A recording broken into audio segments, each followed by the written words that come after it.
অনেক বছর আগের কথা।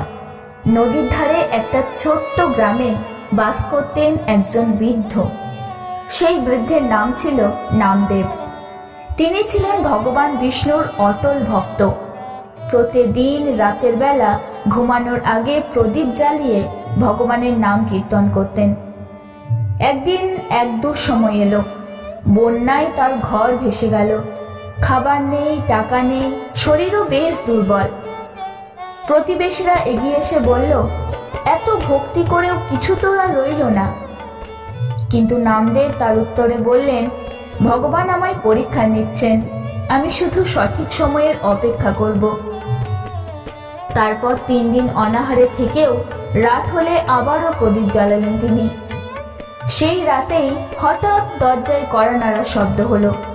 দরজা খুলতেই তিনি দেখেন এক অচেনা বণিক দাঁড়িয়ে আছে। তার হাতে খাবার, পোশাক আর টাকা। বণিক বলল, স্বপ্নে ভগবান আদেশ দিলেন আপনাকে সাহায্য করতে হবে, তাই জন্যই আপনার সামনে এসে আমি উপস্থিত হয়েছি। নামদেব কেঁদে ফেললেন।